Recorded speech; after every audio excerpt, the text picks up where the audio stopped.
Hello, welcome to my cozy kitchen.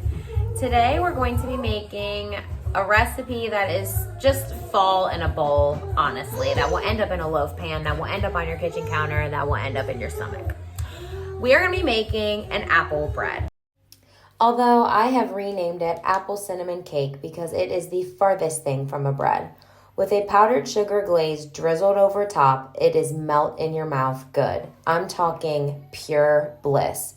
If you want your kitchen smelling like a bakery, let me show you how it's done. You want to spray a loaf pan or you can line it with parchment. I have only made this when I spray it with Pam. Go ahead and also preheat your oven to 350. All right, first things first, you want to get 2 apples. You can really use any variation of an apple that you like.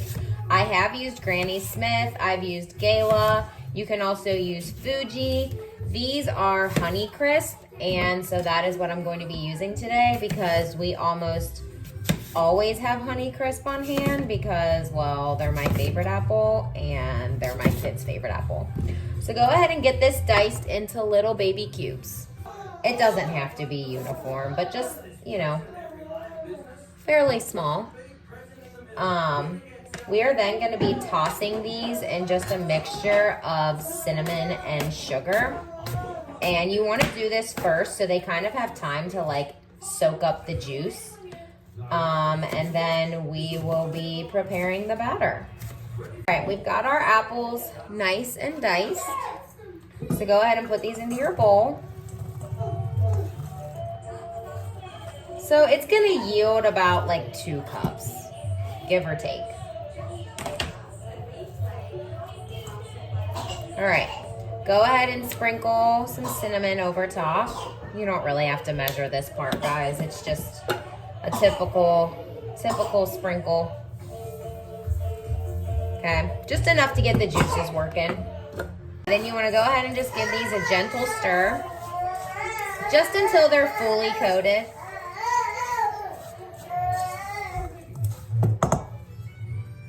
Just like that. Okay, and then set those to the side. All right, in a separate bowl, we're gonna go ahead and combine our dry ingredients.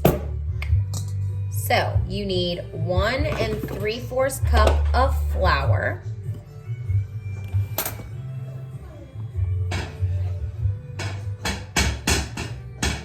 I think my kids try their best to be loud when I'm recording. I love it though, in the same regard. They keep ow! Well, I am sorry about that. My son just hit my toe with a drumstick. God damn. That fucking hurt. You're asking why I have wooden drumsticks. My brother is a musician, and so for my son's first birthday, he gave him a pair of drumsticks and a tambourine. Say we love you, Uncle Nick. Okay, so we have 1 teaspoon of baking powder, and then you need an additional 1/2 teaspoon of baking powder. Next, we need a 1/2 teaspoon of salt. Then we need 1 teaspoon of cinnamon. As you know how I feel about spice, I don't really measure that, so we'll just, that's actually probably about a teaspoon, truthfully. And then go ahead and give this a mix. So you've got your flour, your baking powder, your salt, and your cinnamon in this bowl. And then go ahead and set this aside. So on to your wet ingredients. We have 1/2 cup of vegetable oil. You can also use a 1/2 cup of melted butter. I think when I made this recipe for the first time, I think I was out of butter. So I was looking for something that I could use instead of butter. And so I have only made this recipe with the vegetable oil. So to that, you're gonna go ahead and add 1 cup of sugar.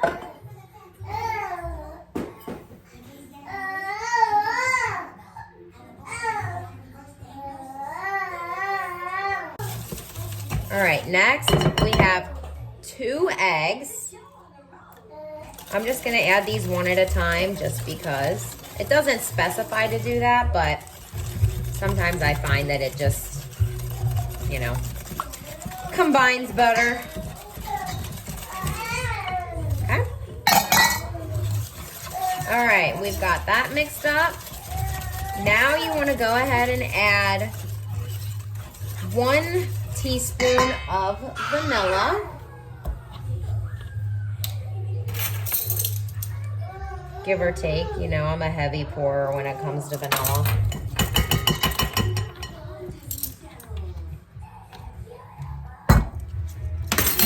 Give that a mix.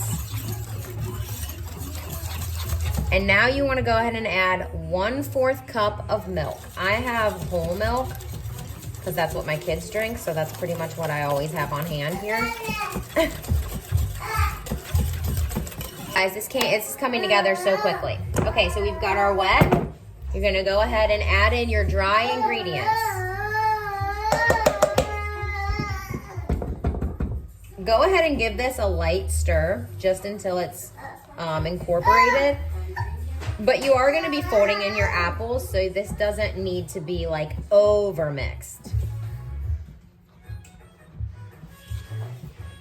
My kids are watching Bluey. I love Bluey. I mean, I grew up on all the good stuff, you know, Flintstones, the Jetsons, Tom and Jerry, Bugs Bunny, but Bluey is the new wave, y'all. All right. So this is nice and fully combined. Then you are going to go ahead and gently fold in your apples.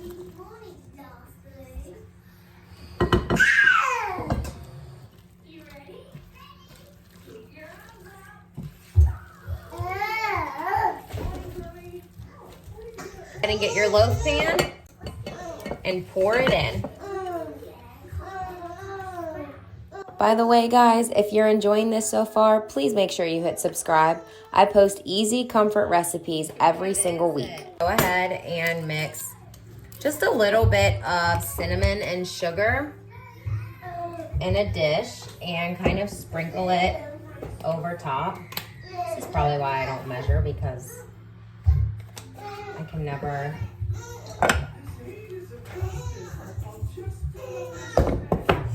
So honestly, just a little bit. So pretty much just like that, okay? And then we are just going to lightly sprinkle this over the top.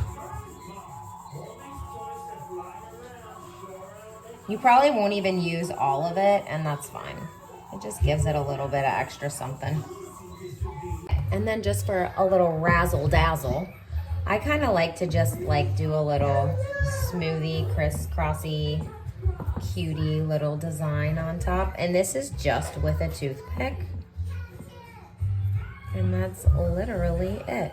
Plus it kind of just incorporates the cinnamon and sugar a little. Okay, so that's that. Pop this in the oven at 350 for 55 to 60 minutes. Our loaf is out of the oven. How beautiful does that look? Look at that crunchy topping. Oh my gosh. I baked mine for like 60, 61 minutes. I have been letting this cool in this pan for, I'm gonna say probably like 10 to 15 minutes. I also took a butter knife just all the way around the outside lightly, which also helps it get out of the pan. And then I turned it over top on here. Okay. And it will kind of start to just pull away from this. Sometimes you can also like hit the bottom. You can also take a knife and hit the bottom. But just kind of let it fall out naturally, because it will. But you have to let it cool for the full 10 to 15 minutes before you do this, okay? Okay. Time for the reveal.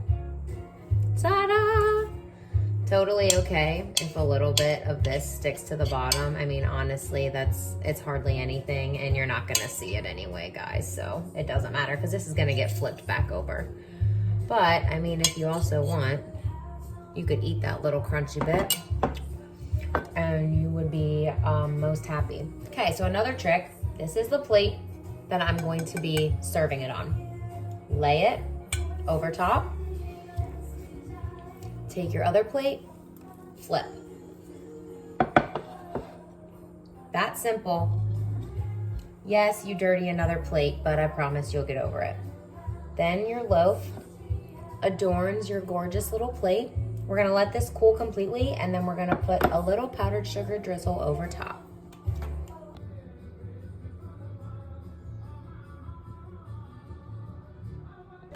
Okay, this is super simple. So I have about a tablespoon of softened butter that I've kind of just mashed up lightly. I'm gonna go ahead and add probably about 2 tablespoons of powdered sugar. I'm gonna give this a mix with the butter really quick. That's right, you can just use a fork, like it's fine. Okay, so once this kind of gets crumbly and like almost like, see how it's almost like pasty kind of? Perfect. Gonna go ahead and add a couple splashes of milk.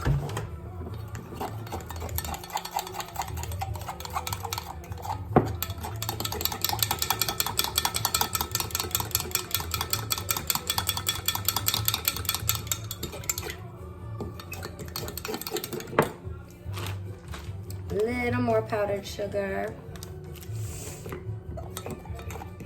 Just because you do want it to be like thick enough. Okay, so see how it's very pourable, but it's got some thickness to it. It's not like water, okay? You're gonna drizzle this over that cake.